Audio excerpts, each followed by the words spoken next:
નમસ્કાર મિત્રો, સ્વાગત છે તમારું ગુજરાત માહિતી યુટ્યુબ ચેનલમાં। આજના તાજા અને મહત્વના આપ સૌનો ઉપયોગી એવા 20 મોટા સમાચાર વિશે આ વિડીયોમાં વાત કરીશું, તો છેલ્લે સુધી જોતા રહેજો। આજના સૌથી પહેલા સમાચાર વિશે વાત કરીએ તો જિલ્લા પંચાયતોના પ્રમુખોના પ્રશ્નોને લઈને મહત્વનો નિર્ણય લેવામાં આવ્યો છે। મુખ્યમંત્રી ભૂપેન્દ્ર પટેલ જિલ્લા પંચાયતોના પ્રમુખોની રજૂઆત માટે રૂબરૂ મળશે। સીએમ ભૂપેન્દ્ર પટેલે રાજ્યની જિલ્લા પંચાયતોના પ્રમુખોને રૂબરૂ મળી શકે તેવો અભિગમ અપનાવ્યો છે। જિલ્લાઓની વિવિધ રજૂઆતો માટે સીએમ કાર્યાલયમાં મુલાકાત કરી શકાશે। સીએમ હવેથી દર મંગળવારે બપોરે 1 વાગ્યાથી લઈને 1:30 વાગ્યા દરમિયાન જિલ્લા પંચાયતના પ્રમુખોને મુખ્યમંત્રી કાર્યાલયમાં મુલાકાત માટે મળશે। નવા અને સોલારવાળા ઘરોમાં સ્માર્ટ મીટર ફરજિયાત। ડીજીવીસીએલ દ્વારા હવે સ્માર્ટ મીટરની પ્રીપેડ રિચાર્જ સિસ્ટમ મરજિયાત કરી દેવામાં આવી છે। તે ઉપરાંત મીટરની અરજી અને સોલાર પેનલ લગાવનારને ત્યાં ફરજિયાત સ્માર્ટ મીટર લગાવવાની શરૂઆત કરી છે। અત્યાર સુધીમાં વીજ કંપનીએ 48,000થી પણ વધુ સ્માર્ટ મીટરો ફિટ કરી દીધા છે। જેમને ત્યાં સ્માર્ટ મીટર લાગશે તેમણે મહિનાના અંતમાં બિલ ભરવાનું રહેશે। સ્થાનિક સ્વરાજ્યની ચૂંટણીને લઈને મોટી અપડેટ। ગાંધીનગરમાં કેબિનેટની બેઠક યોજાઈ હતી। આ બેઠકમાં મંત્રીઓને સ્થાનિક સ્વરાજ્યની ચૂંટણીઓ અંગે જિલ્લા પ્રમાણે જવાબદારી સોંપાઈ છે। જાન્યુઆરીમાં સ્થાનિક સ્વરાજ્યની ચૂંટણીઓ જાહેર થઈ શકે છે।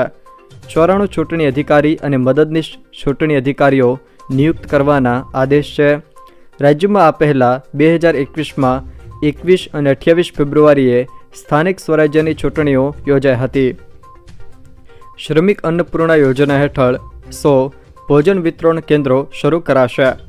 માત્ર એપ્રિલ 2024થી અત્યાર સુધીમાં જ હજારો શ્રમિક પરિવારોને ₹5માં કુલ 75.70 લાખથી પણ વધુ ભોજનનું વિતરણ કરવામાં આવ્યું છે। રાજ્યના વધુમાં વધુ બાંધકામ શ્રમિકો સુધી શ્રમિક અન્નપૂર્ણા યોજનાનો લાભ પહોંચાડવા માટે આગામી સમયમાં નવા 100 કડિયાનાકા ખાતે ભોજન વિતરણ કેન્દ્રો શરૂ કરવાનું રાજ્ય સરકારનું આયોજન છે। રાજકોટ મહાનગરપાલિકા બેંક મારફતે ₹2 લાખ સુધીની લોન આપશે। ધંધો અને રોજગાર શરૂ કરવા માટે રાજકોટ મહાનગરપાલિકા બેંક મારફતે ₹2 લાખ સુધીની લોન આપશે। NULM બેન્કેબલ યોજનામાં લાભાર્થીને 7% ઉપરના વ્યાજ માટે સબસિડી પણ અપાશે। રાજકોટ મહાનગરપાલિકા પ્રોજેક્ટ શાખાના NULM દ્વારા શહેરના રોજગાર વાચુક લોકોને જાણ કરવામાં આવી છે કે દીનદયાળ અંત્યોદય યોજના, રાષ્ટ્રીય શહેરી આજીવિકા મિશન યોજનાના સ્વરોજગાર બેન્કેબલ યોજના ઘટક હેઠળ ધંધો શરૂ કરવા માટે ₹2 લાખની મહત્તમ મર્યાદામાં રાષ્ટ્રીયકૃત બેંક મારફત ધિરાણ મળવાપાત્ર છે તથા આ યોજનાના લાભાર્થીઓને 7%થી વધુ વ્યાજ પર સબસિડી પણ મળવાપાત્ર છે। જોકે આ યોજનાનો લાભ લેવા માટે સ્વર્ણ જયંતિ શહેરી રોજગાર યોજનાનું BPL card, BPL ration card, આવાસના લાભાર્થી તથા અનુસૂચિત જાતિ અને અનુસૂચિત જનજાતિના લાભાર્થીઓ તેમજ પ્રધાનમંત્રી જન આરોગ્ય યોજના આયુષ્યમાન ભારત કાર્ડ ધરાવતા લાભાર્થીઓને આ યોજનાનો લાભ મળી શકે છે। ભારત સરકાર શ્રી પુરસ્કૃત આ યોજનામાં શહેરી ગરીબોને ધંધા રોજગાર શરૂ કરવા અથવા તો રોજગારના વિકાસ માટે લાભ આપવામાં આવે છે। જોકે લોનમાં 7%થી ઉપરના વ્યાજની સબસિડી તરીકે સહાયતા પણ પ્રાપ્ત થાય છે। લોન ભરપાઈ કરવાનો સમયગાળો 5 વર્ષથી લઈને 7 વર્ષનો રહેશે। જોકે તમે તેનો લાભ મેળવવા માંગતા હો તો કયા પ્રમાણપત્રો જરૂરી રહેશે એના વિશે જો વાત કરીએ તો પાસપોર્ટ ફોટોગ્રાફ 2, ચૂંટણી card, Aadhaar card, PAN card, school leaving તેમજ જન્મનો દાખલો, આવકનું પ્રમાણપત્ર, મકાન વેરા bill, driving license, light bill, ભાડે રહેતા હોય તો ભાડા ચિઠ્ઠી અથવા તો સહમતિપત્રક, કોટેશન ઓરિજિનલ, બેંક ખાતાની પાસબુકની નકલ જોડવાની રહેશે। જોકે આ યોજનાનો લાભ લેવા ઈચ્છતા લાભાર્થીઓને કચેરીના કામકાજના દિવસો દરમિયાન ડૉક્ટર આંબેડકર ભવન NULM સેલ રાજકોટ મહાનગરપાલિકા ઢેબરભાઈ રોડ ક્રેડિટ સોસાયટીની ઉપર પ્રથમ માળ ખાતે સંપર્ક કરવાનો રહેશે, જેવું રાજકોટ મહાનગરપાલિકા દ્વારા જણાવવામાં આવ્યું છે। ગુજરાતમાં ઠંડીનો ચમકારો વધ્યો। નલિયા સિઝનમાં પહેલીવાર 6.4 ડિગ્રી તાપમાન સાથે ઠંડુ। સમગ્ર રાજ્યમાં કાતિલ ઠંડીનો અનુભવ થઈ રહ્યો છે। કચ્છનું કાશ્મીર ગણાતા નલિયા ઠંડીમાં ઠૂંઠવાયું છે। 6.4 ડિગ્રી સાથે નલિયા ગુજરાતનું સૌથી ઠંડુ શહેર છે। ડાંગમાં 8.2 ડિગ્રી, દાહોદમાં 9.5 ડિગ્રી તાપમાન નોંધાયું છે। ગુજરાતના અનેક શહેરમાં તાપમાન 10 ડિગ્રીએ પહોંચ્યું છે. શહેરોના મહત્તમ તાપમાનમાં પણ નોંધપાત્ર ઘટાડો થયો છે. દમણને બાદ કરતા તમામ શહેરોનું મહત્તમ તાપમાન 29 ડિગ્રીથી નીચે છે. વાવકુલ્લી ગ્રામ પંચાયતને આજે રાષ્ટ્રપતિના હસ્તે પુરસ્કાર અપાશે. પંચમહાલ જિલ્લાના ઘોગંબા તાલુકાની વાવકુલ્લી ગ્રામ પંચાયતને આજે રાષ્ટ્રપતિ દ્રૌપદી મુર્મુના હસ્તે દિલ્હીના વિજ્ઞાન ભવનમાં સુશાસન ધરાવતી પંચાયત શ્રેણી માટે પુરસ્કાર આપવામાં આવશે. ધોરણ 12 સામાન્ય પ્રવાહની પરીક્ષાની તારીખોમાં ફેરફાર. ગુજરાત શિક્ષણ વિભાગ દ્વારા ધોરણ 12 સામાન્ય પ્રવાહની બોર્ડની પરીક્ષાની તારીખમાં ફેરફાર કરવામાં આવ્યો છે, જેમાં 14 માર્ચે સરકારે ધૂળેટીની રજા જાહેર કરી હોવાથી 13 અને 14 તારીખના રોજ પેપર લેવામાં આવશે નહીં. જે મુજબ ધોરણ 12 સામાન્ય પ્રવાહની બોર્ડની પરીક્ષા તારીખ 27 ફેબ્રુઆરીથી 17 માર્ચ દરમિયાન યોજાશે. આમ ધોરણ 12 સામાન્ય પ્રવાહની પરીક્ષાનો સુધારેલ કાર્યક્રમ બોર્ડની વેબસાઇટ gseb.org પર મૂકવામાં આવેલ છે. 14 ડિસેમ્બરે દિલ્હી તરફ ખેડૂતો કૂચ કરશે. શંભુ બોર્ડરથી સરવન સિંહ પઢેર દ્વારા જાહેરાત કરવામાં આવી છે. શંભુ બોર્ડર પરથી ખેડૂતોએ ફરી એકવાર દિલ્હી તરફ કૂચ કરવાની જાહેરાત કરી છે. ખેડૂત નેતા સરવનસિંહ પઢેરે મંગળવારે પ્રેસ કોન્ફરન્સમાં કહ્યું હતું કે હવે અમે 14 ડિસેમ્બરે દિલ્હી તરફ કૂચ કરીશું. સોનામાં ભાવ ચમક્યા, જ્યારે ચાંદીમાં પણ મોટો વધારો. સોના અને ચાંદીના ભાવમાં વધારો થયો છે. India Boolean and jewellers association અનુસાર 24 કેરેટ સોનાના 10 ગ્રામની કિંમત 421 રૂપિયા વધીને 77,113 રૂપિયા થઈ ગઈ છે. અગાઉ સોનાની કિંમત 76,692 રૂપિયા પ્રતિ 10 ગ્રામ હતી.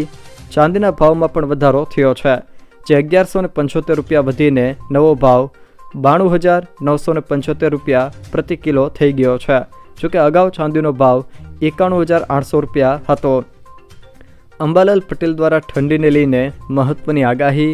રાજ્યમાં છેલ્લા 3 દિવસથી ઠંડીનું મોજું ફરી વળ્યું છે, ત્યારે હવામાન નિષ્ણાત અંબાલાલ પટેલે ઠંડીને લઈને આગાહી કરી છે. તેઓએ ઠંડીની મોટી આગાહી કરતાં જણાવ્યું છે કે આગામી 24 કલાકમાં ગુજરાતમાં ઠંડીનું મોજું ફરી વળવાની શક્યતા છે. 23 ડિસેમ્બર બાદ રાજ્યમાં હાડ થીજવતી ઠંડી પડવાની પણ શક્યતા છે.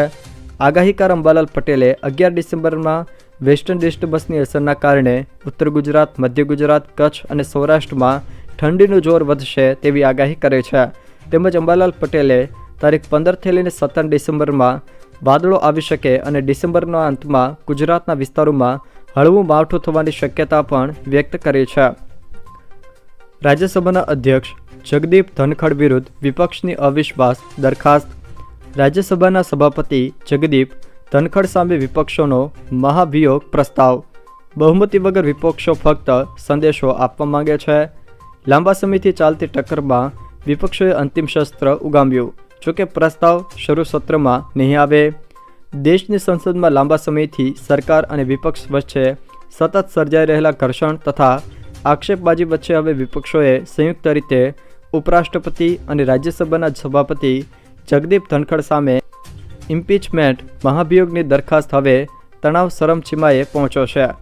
શ્રી ધનખડના રાજ્યસભાના સભાપતિ તરીકે આગમનથી જ વિપક્ષો સાથે સતત ટક્કર થઈ રહી છે અને બંને તરફના સંબંધો ખૂબ જ તણાવભર્યા અને આક્ષેપબાજી ભર્યા રહ્યા છે. જોકે હવે વિપક્ષના ઇન્ડિયા ગઠબંધને ધનખડ સામે અવિશ્વાસ પ્રસ્તાવ રજૂ કર્યો છે. પ્રખર શોધ કસોટી અંગે મહત્વનો નિર્ણય. પ્રખર શોધ કસોટીની પરીક્ષાના આવેદનપત્રની તારીખ લંબાવવામાં આવી છે. ધોરણ 9ના વિદ્યાર્થીઓની પ્રતિભા બહાર લાવતી પરીક્ષાના ફોર્મ અને ફી ભરવાની તારીખ હવે તારીખ 13/12/2024 સુધી લંબાવવામાં આવી છે. અમદાવાદથી કોચીન, ત્રિવેન્દ્રમ, કોલકાતા અને ગુવાહાટી માટે સીધી ફ્લાઇટ શરૂ.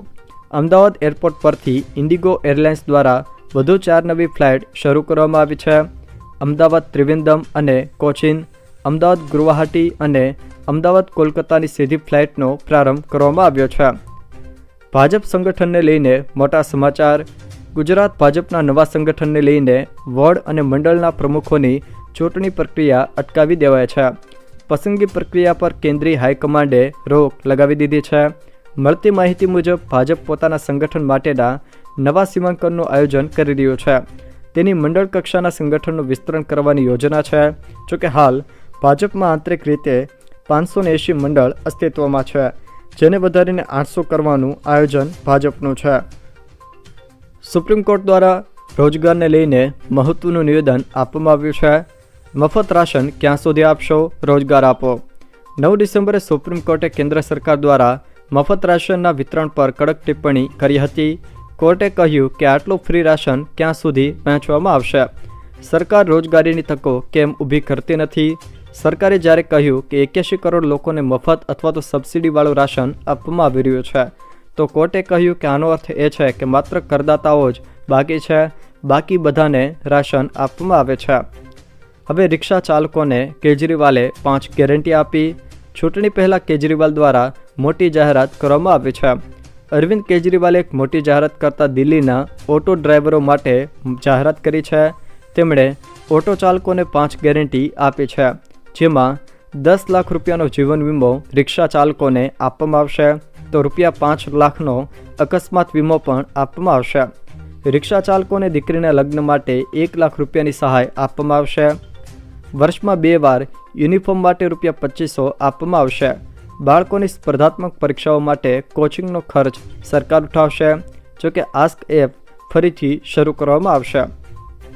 આજે શિયાળુ સત્રનો 12મો દિવસ. સંસદમાં હોબાળો થવાની શક્યતા. સંસદના શિયાળુ સત્રનો આજે 12મો દિવસ છે. આજે પણ પાર્ટી અને વિપક્ષ બંનેના સાંસદો જ્યોર્જ સોરસ અને અદાણીના મુદ્દે હંગામો મચાવી શકે છે. 11મા દિવસે પણ આ બંને મુદ્દાઓને લઈને બંને ગૃહમાં હોબાળો થયો હતો. વિપક્ષે રાજ્યસભાના મહાસચિવ PC મોદીને અધ્યક્ષ જગદીપ ધનખર વિરુદ્ધ અવિશ્વાસ પ્રસ્તાવની નોટિસ પણ આપી હતી. હવે ટ્રાફિક નિયમો તોડનાર છેતી જજો. અમદાવાદની ટ્રાફિક પોલીસ AI કેમેરાથી સજ્જ થઈ ગઈ છે. અમદાવાદ પોલીસ કમિશનર તરફથી ટ્રાફિક પોલીસને 32 જેટલા AI કેમેરા આપવામાં આવ્યા છે, જે સતત ટ્રાફિક પર બાજ નજર રાખી રહ્યા છે. જો હવે આપ ટ્રાફિક નિયમોનું પાલન ના કર્યું તો AI કેમેરામાં કેદ થશો અને આપના ઘરે ઈ-મેમો આવશે. વસ્ત્રાલ રિંગ રોડ પર આવેલ ટ્રાફિક પોલીસ ચોકી પરથી આ AI કેમેરાનો ઉપયોગ કરવામાં આવી રહ્યા છે. બાબા વેંગા દ્વારા 2025 માટે ચોંકાવનારી ભવિષ્યવાણી. બાબા વેંગાની ભવિષ્યવાણી પ્રમાણે વર્ષ 2025માં સિરિયાનું પતન વૈશ્વિક સ્તરે સંઘર્ષનું કારણ બનશે. તેઓએ કહ્યું હતું કે સિરિયાના પતન પછી પૂર્વ અને પશ્ચિમ વચ્ચે વૈશ્વિક યુદ્ધ શરૂ થશે, જે ત્રીજા વિશ્વયુદ્ધ તરીકે ઓળખાશે. બાબા વેંગાના કહેવા પ્રમાણે યુરોપમાં યુદ્ધને કારણે માનવજાતના વિનાશની શરૂઆત થશે, તેમજ વર્ષ 2025માં આવી મોટી આફતો આવશે, જેને કારણે પૃથ્વીની ખત્મ થવાની શરૂઆત થશે. કપાસના તારીખ 10/12/2024ના રોજ APMCના ભાવ ₹6,000થી લઈને 7,500 રહ્યા. અહીંયા જે APMCના ભાવ આપેલા છે તે પ્રતિ ક્વિન્ટલ એટલે કે પ્રતિ 5 મણના આપેલા છે. કપાસની વાત કરીએ તો અમદાવાદના ધંધુકા APMCમાં કપાસનો ન્યૂનતમ ભાવ પ્રતિ ક્વિન્ટલ દીઠ ₹6,820, જ્યારે મહત્તમ ભાવ ₹7,295 રહ્યો હતો. જોકે સરેરાશ ભાવ ₹7,060 રહ્યો હતો. અમરેલીના સાવરકુંડલાની વાત કરીએ તો ત્યાં પ્રતિ 5 મણ કપાસનો ભાવ ₹6,875 ન્યૂનતમ, જ્યારે મહત્તમ ભાવ ₹7,405 રહ્યો હતો. પાટણના સિદ્ધપુરની વાત કરીએ તો ન્યૂનતમ ભાવ ₹6,950, જ્યારે મહત્તમ ભાવ ₹7,410 સુધી રહ્યો હતો. ભરૂચના જંબુસરની વાત કરીએ તો ત્યાં ન્યૂનતમ ભાવ ₹6,600, જ્યારે મહત્તમ ભાવ ₹6,800 રહ્યો હતો. ભાવનગર માર્કેટિંગ યાર્ડની વાત કરીએ તો ત્યાં કપાસનો ભાવ ન્યૂનતમ ₹6,000, જ્યારે મહત્તમ ભાવ ₹7,345 રહ્યો હતો. મહેસાણાના વિસનનગરની વાત કરીએ તો જ્યાં ન્યૂનતમ ભાવ ₹6,000, મહત્તમ ભાવ ₹7,405 રહ્યો હતો. મોરબીની વાત કરીએ તો ન્યૂનતમ કપાસનો ભાવ ₹6,500, જ્યારે મહત્તમ ભાવ ₹7,500 રહ્યો હતો. રાજકોટની વાત કરીએ તો ન્યૂનતમ ભાવ ₹6,000, જ્યારે મહત્તમ ભાવ ₹7,445 રહ્યો હતો. રાજકોટના જસદણ APMCની વાત કરીએ તો ત્યાં પ્રતિ 5 મણ કપાસનો ન્યૂનતમ ભાવ ₹6,500, તો મહત્તમ ભાવ ₹7,400 રહ્યો હતો. સુરેન્દ્રનગરના ચોટીલામાં ન્યૂનતમ ભાવ 7,000, મહત્તમ ભાવ 7,350. સુરેન્દ્રનગરના હળવદમાં ન્યૂનતમ ભાવ ₹6,505, મહત્તમ ભાવ ₹7,430. હિંમતનગરમાં ન્યૂનતમ ભાવ ₹6,700, તો મહત્તમ ભાવ ₹7,470 રહ્યો હતો. જોકે મગફળીના ભાવો વિશે વાત કરીએ તો વિસાવદર એપીએમસીમાં મગફળીના મહત્તમ ભાવ ₹6,205 પ્રતિ ક્વિન્ટલ રહ્યા હતા। અમરેલી એપીએમસીની વાત કરીએ તો ત્યાં પ્રતિ 5 મણનો ન્યૂનતમ ભાવ ₹4,000, મહત્તમ ભાવ ₹6,150। અમરેલીના સાવરકુંડલામાં ન્યૂનતમ ભાવ ₹5,000, મહત્તમ ભાવ ₹5,875। ધોરાજીમાં ન્યૂનતમ ભાવ ₹4,005, મહત્તમ ભાવ ₹5,530। પાટણના સિદ્ધપુરમાં ન્યૂનતમ ભાવ ₹4,500, મહત્તમ ભાવ ₹5,530 રહ્યો હતો।